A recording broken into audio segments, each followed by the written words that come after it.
Whoa, hello, Sport and Chats, 2016 episode, don't know, SuperBowl review, NBA, got a catch-up review, yeah, it's quite informal, me and Mr. Walker, what up? Hey dude. Yeah, just pretty much going to look over my disgusting pick for this year's Super Bowl and recent NBA trends and taking it from there. So, do you enjoy the Super Bowl? I was underwhelmed. Yeah, I thought it sucked, but to be honest, yeah, I had Big Cam and his boys up, and they proper let me down. But not taking anything away from Denver, I suppose. But at the same time, I just thought the Panthers would be swagtastic, and there was little to none of the swag that we'd seen. Yeah, if there was more of a balance between if their offense was half decent, Yeah. but Denver's defense came to play as well, and you got the sort of best of both worlds, then yeah, but the game just seemed really slow. Yeah. It was boring, you would say at times, but at the same time, you know what? A lot of these defensive games are pretty entertaining sometimes. Yeah. You know, a lot of turnovers and things like that. So True.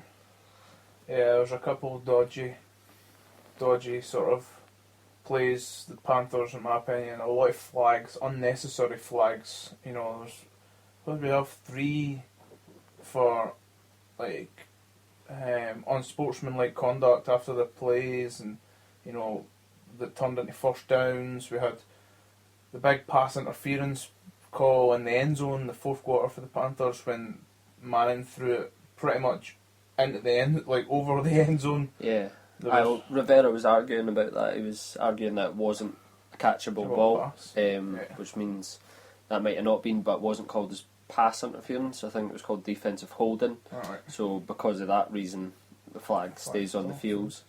But there was a couple of significant, I think really significant plays in the game that altered it. Like they seemed like small things at the time, but like the pass to Cawtrey near the start of the game, first quarter, Panthers are backed up towards their end zone. They launch this play, it gets called a no catch on the field. Me, you, everybody. All the guys watching it, well saw the replay and went, all right. Well, the Panthers are going to be on the 30. And even if they turn the ball over then, or they go 4 and out and they have to punt it, at least it's a punt and it goes away. Instead, the call isn't changed on the field. Yeah. That play, subsequently, 2 plays later, strip, sack, touchdown, 10-point lead for the Denver Broncos, and a surprising lead at that. And from that point, the Panthers are playing from behind, which what happened to the Patriots a couple of weeks before. Yeah. And with that defense they were vicious. Von Miller and Demarcus Ware. Marcus Ware. Demarcus Ware.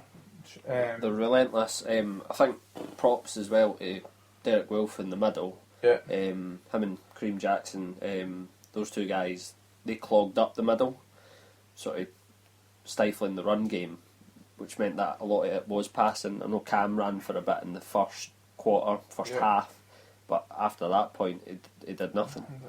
I had the feeling that he was injured when I was watching the game. Like I was like, whether it was the defense that were total constricting him to making it impossible for him to get out and run, but there was very few times that he took off. I don't know if it. We said that about the option plays as well. They very rarely ran any options second half. I don't know if it was like you're saying injury. I just think he was probably demoralised, just in the fact that he was getting hit so much. Yeah. Most in his career, in any game. That Denver defence just brought the pain, contained them well. Yeah. I thought both defences played relatively well, because when we flip it over and we look at the other side, Denver's offence did practically nothing. Like, you know, they put themselves in positions, got a couple of field goals. Yeah. But you know, they got the defensive touchdown, which gave them the big lead, and the offensive touchdown that they got later on in the game was again from a Carolina turnover, strip sack, fumble, recovery. Yeah. Then C.J. Anderson runs it in, so you know that's what put the coffin lid on the game. But totally, it was just crazy to see a team, an offensive team, be so unproductive and win a Super Bowl. Yeah. Well, there was that stat that we were watching as it was coming to a head in the fourth. It was like no team had ever won a Super Bowl without scoring an offensive touchdown, and it was on the cards for, you know, it was the fourth quarter before they put the final when they got the offensive touchdown. So yeah, I saw, jumping on that, I saw a few stats today in relation to that. Lowest total yards by an offense to win a Super Bowl. Lowest, I think they went 1 out of 14, 1 out of 13 on third down efficiency. Yeah. So the Carolina Panthers defense, like they've done everything that they needed to. But like between that Anderson touchdown at the end and between the defensive touchdown, they held them to field goals, and that was only on, like, you know, field position, everything. Yeah. Manning made a couple of throws, like he did, but ultimately they just didn't do much. As well as that, you're looking at quarterback rating for both of those players. Peyton Manning, scale of 0 to 100, and he's 10. Yeah, like he didn't do anything wrong. You know, he did throw a pick, but you know. Yeah, well, that's and as you say, the defense, they put pressure on Manning, and he was with the lead, didn't have to go chasing, whereas Cam, you know, he probably rushed. Oh God, we must have seen him rush, you know, 5 to 10 passes that he overthrew somebody by 5-10 yards, thinking I'm going to get hit. He's on his back foot in a lot of these. He's getting the pursuits coming towards him. So those two that we sort of saw that went over the heads of a couple of players, he's on his back foot, so you can maybe understand it, and he's getting pressured. But there were a couple of drops as well. That was the other significant one. I'm saying the first one being the no call. And then the other one, Cawtrey as well, nearly catches a ball that would put them on the 3-yard line. Looked like he had it in his hands, and I don't know, Von Miller didn't look like he batted it out or anything. It just looked like he clean dropped it. Again, that puts them in that position. Points. They possibly score, if not minimal, a field goal. But at that point in the game, I think if you were down on that yard line, you would have went for it anyway. So, you know, they're all hypotheticals, but you know, there's just a couple of really significant things that changed and altered it. The other one being Cam Newton thrown again just after that play. He throws it to Ted Ginn, goes through his hands, and TJ Ward picks it. Yeah. You know, we're looking at that and we're thinking, oh, big gain, and it just goes straight through. So it's just a couple of unlucky plays, but end of the day, that's what makes Super Bowls. Yeah. You know what you're talking about. It's just, I don't know. It just depends on what you like as a spectacle. Like you could see a lot of people like maybe a shootout, a lot of offensive plays, but at the same time, you like to see defense as part of the game. Totally. And both teams came to play. It just didn't feel like that classic defensive game either. It just seemed a bit messy at times. For me, both teams never seem to get any offensive rhythm. I don't mind the defensive side of things, but it was like 3-and-out punt. Well, we finally got over the third down, but 3-and-out punt. Like, you know, like this Carolina team's been balling it all year, you know, and it's, you know, you've seen them move chain, field goal. Yeah, punt later after. And it just, as you say, it seemed really bitty for most of the game. The reason I think it sucked was because I wanted the Panthers to win. I think that was obviously part of it as well. But I suppose this is technically going to be our final NFL chat through the podcast for the next couple of months anyway. As we start talking draft. Oh goodness, NFL draft day. And looking to see projections for next year and everything. Trade day. So, which is cool because that means, as you say, we can build.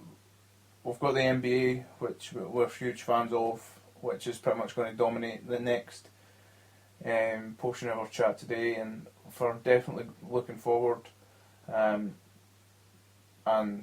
yeah, we want to hear from people that are listening. So if you manage to listen through what we're at 10 minutes, give us a shout out. Give us a shout on Twitter, where this will be podcasted. It'll be on YouTube as well. Drop a comment if you like what you hear. We've just started up the old Sporting Chat Snapchat. That was the one I'm going for. Sporting Chat Snapchat. Sporting Chat Snapchat. There's a tongue twizzler. So look for us on there. I'm posting it daily at the moment. Just try to drum up a wee bit of fan interaction. Ask us questions. If we get a question, we'll answer. We're happy to give you our opinions on pretty much anything sporting related, whether it's football, soccer for that matter, as in like our football, NFL, MMA. I'm dying to speak about Conor McGregor and Rafael dos Anjos in the UFC, because I think that's going to be an absolute cracker. Yeah, totally. So, just thinking post game. Spoke about the game. Yeah, totally. Good point. But looking at Manning and Cam, yeah. Where do you think Peyton is at this point? You think he's coming back next season? Do you think he retires? And then also, if he does go out, what does this do for his legacy? And I think you've got to, if you're even, there's no point in coming back to go through another season of, this season was such a up and down sort of a roller coaster, injuries, getting benched, for the first time in his career, going through all that, and realistically I just think, you went out on top, Super Bowl wins. It's kind of the dream. It's the dream, man. And we've had tough discussions about Manning, Brady, quarterbacks for plenty of times, and there's no doubt, as you say, he's the best regular season quarterback ever. He's got all the records. Every record going. The yards, the touchdown records, 5 MVPs, 14 Pro Bowls, and now he's got 2 Super Bowls, which, 2 to 4. 2 to 4, which can't grumble. It's a respectable With one. that Super Bowl win as well, tips over the 500 mark in the playoffs, which is a big change from how he sort of started. So he's 14 and 13 in the playoffs now, so you can kind of turn around and be like, well, I've got a positive. That's his 200th playoff win. Oh, was it 200? 200th playoff win, aye. That's ridiculous. That's, 200th win in total, was it not? Total wins. Total wins, that was it. Not playoff wins, considering you just said 14, 13. But, I just... looking overall at the season, that's why you've got to look at this defence. It wasn't like it was a surprise. We knew this defence was stacked. Yeah, totally. Peyton Manning started, I think, 9 games. He played in 10.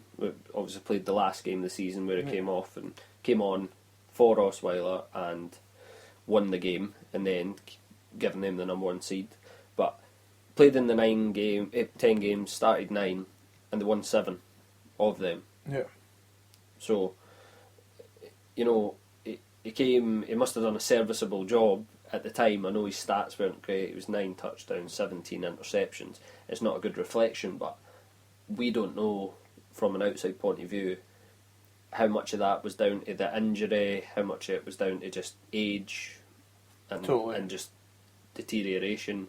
Because everybody in the world's commenting on the fact that he's not throwing as long, as hard, but he's never really had the biggest arm, so it's kind of hard to judge. But that cerebral mentality is still always there. Yeah. So I don't know if he has a fully healthy off season. You never know. He might be coming back, but the only reason that I sort of look at that and go, maybe not. The the Broncos look like they'll probably want to move on. Yeah. And go to Osweiler with him being a free agent next season. So they'll want to tie him up, and then it'll be the likes of Peyton if he wanted to go anywhere else. But more than likely, I would agree with yourself, it'd be retirement at this point. Why not go out on top? No, I just the thought of going through another pre-season, the thought of going through,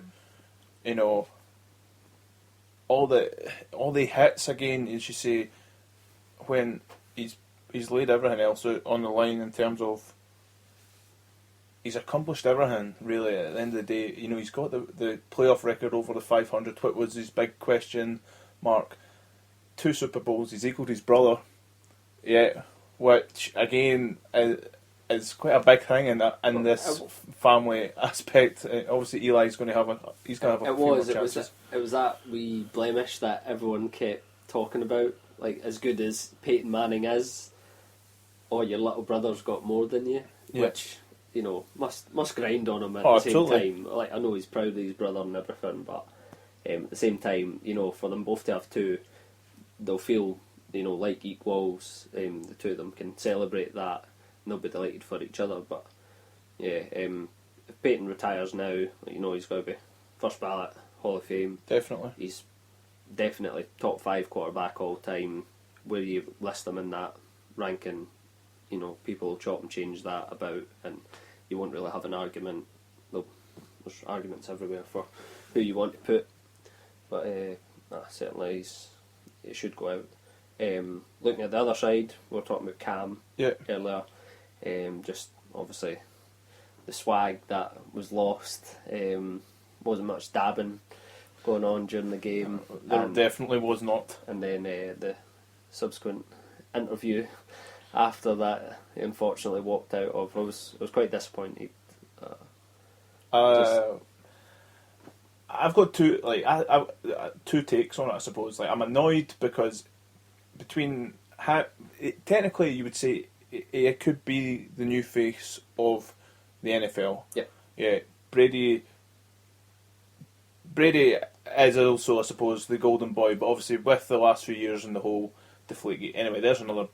But Cam this year has been the best player, MVP. He's been the face of the NFL. Think about all the pictures and videos. He's been dabbing. There's been swag, everything. Well as that, obviously social media and everything being such a big thing now. Like, a lot of kids watching him dancing and everything. Like, everyone's going to buzz that a bit, and everybody had, everybody loved the Panthers, and a lot of people that I know, most people that I know, wanted the Panthers to win because they were jumping on that, and they loved just the swag of the team and how positive they were. And you're right, Cam, if not now, will be the future or the face, as long as they can, replicate this season. I think it's hard, like his touchdown, getting 10 rushing touchdowns during the regular season, and he continued that in the playoffs, to throw 30 plus touchdowns as well as those rushing touchdowns. That's going to be hard to replicate statistically. Yeah. And also this 15-1 regular season as well. I think it's going to be very difficult to replicate that, especially next season with the Cowboys. They're going to be back strong. Definitely. Jordan Nelson will be back, which will transform that Packers team. Yeah. So, and Seahawks, as long as Thomas Rawls can turn up and produce with Marshawn Lynch retiring now. No more beast mode. No more beast mode. But that's a good 4 teams that will be competing against them, and no one really expected Carolina to do what they've done this season. So I don't know if they're going to take a step back. But they just need to come out with that same swag next season and say, well, look, we're going to try and go back. But as I say, it's a tricky one because they've been the best team all year, really. Them and the Patriots went back and forward with this.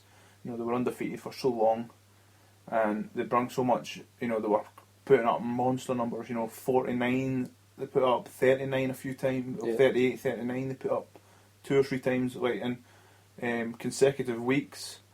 Alright, they maybe gave up 38 against the Giants that week as well, but still they put up monster numbers, you know, and so I agree. I don't think they're going to have it all their own way, like they probably have this year, because the Packers have had a down year. Obviously that NFC East with the Cowboys and Redskins, your Giants and my Eagles. They 4 teams anyway, or the 3 teams are going to be better. The Redskins, they'll have a confidence boost after making the playoffs this year as well. You know, so they're going to take a step. As you said, the Packers are going to be much better. Yeah. So I just feel as though that conference is going to be more competitive and more complete, and it'll be difficult. Like, it'll be interesting to see how the Carolina Panthers team reacts a year more mature. It was quite, you know, a young defence and everything like that, but it's how they're going to act. Are they still going to be acting that same way, dancing out on the field and everything, when the record might not be 15-1, it might be 12-4, 11-5. Yeah. You know, they're going to have a competitive division as well. Like Falcons might be better next season as well. They started off really well and then fell away. So you just don't know about what it's going to be like. Nah, it's a tricky one, but him walking at the press conference, I suppose that's at the end of the day. Like, I see where he's came from as a competitive person, right? And I know after losing big games and tough games, I would hate somebody to put a microphone in my face and tell me, why did you get beat, like all that, right? At the same time, stupid questions that every reporter knows the answer to. They're almost rhetorical questions. Yeah. At the same time, he's the face of the NFL. You need to answer. You can go and punch stuff after, throw stuff around and all that. You know, break your hand. You know, punching a wall. You know, the usual stuff you hear after you get beat. But I'm not saying for him to come out and lie to the world. Yeah. But, you know, come out and say, look, I'm hurting. This is maybe the worst day of my career. We really wanted to win today. We unfortunately weren't the best team. We'll be back strong next year. I know he's getting asked 20 questions and all of them are practically the same question. And that will get frustrating, but you just don't want to see him take that regression and, you know, putting the towel over the head and being grumpy and it's like singling himself out. It's just one of these, like, I see it from both sides, you know, but at the end of the day, you get paid to perform, and your performance is media, it is endorsing X, Y, and Z for your team. It's representing the Panthers and all these other stuff. You know, it's showing, putting your face to X and Y, and it's obviously performing on the actual field itself. You know what I mean? So at the end of the day, you know, it's a bit poor of him to just walk out halfway through a press conference. Yeah. But at the same time, like, we'll understand why. But his quote that he had, you know, was quite good. So I'm just trying to find it just now. Basically saying that I'm on the record as being a sore loser. I hate losing. You show me a good loser, and I'll show you a loser. You know what I mean? Like, so it's quite controversial in terms of, you know, he's coming today that he's came out with this. Yeah. So he took more interviews today, and he's actually stood in front.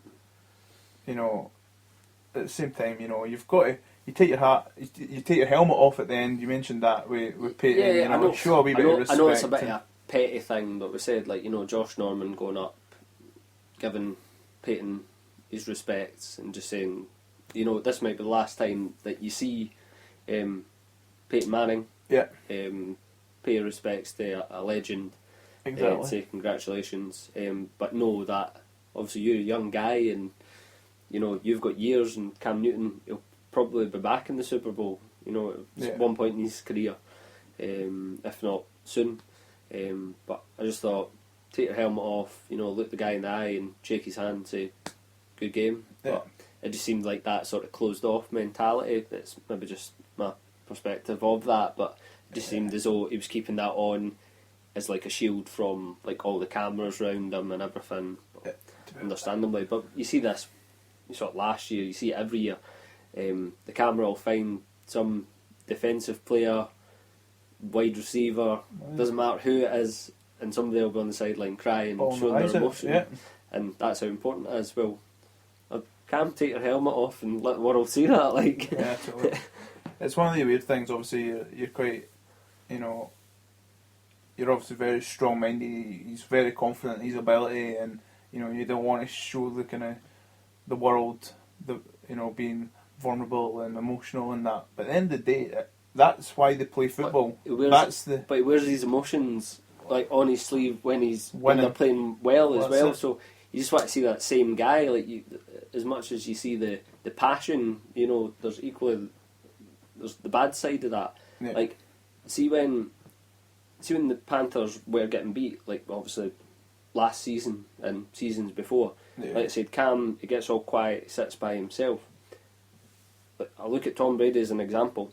He goes crazy on the sideline. He'll point at each offensive lineman if they're not blocking. He'll point at maybe one of the receivers. He'll give anybody a cold stare if he's dropping a pass or something. And he just goes, let's go.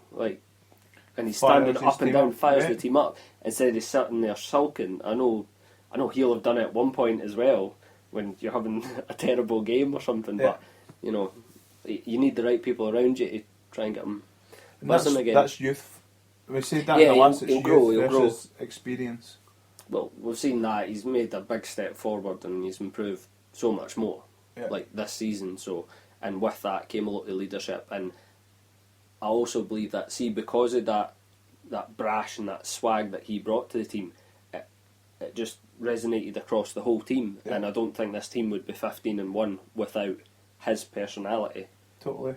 Like making that whole team feel like that, because they all smiles every game, doing the dancing and everything. Yeah, everyone was buzzing it. But we've said a few times that their receiving core is nowhere near as good as others in the league that aren't as good. But obviously Cam's play this year. Yeah. So I suppose in summarising that, obviously they've had such a good season that they shouldn't be too disheartened, but at the same time, it's you're playing to win championships, and your legacy gets determined on championships. You talk about Peyton, he's just got to 500 now, and he's arguably the best, if not one of the best quarterbacks of all time. And his legacy has been, until this weekend, has been technically tarnished a little bit with the fact that he's been beat more times in the Super Bowl than he's won in the Super Bowl. And Cam, who is on his way to superstardom, is a superstar, but who's going to probably take the NFL by storm quarterback wise. You think about, he's the new sort of breed of quarterbacks over the last couple of years, who's taken over from your Mannings now and Brady in the next 5 to 10 years, whenever he decides to hang it up.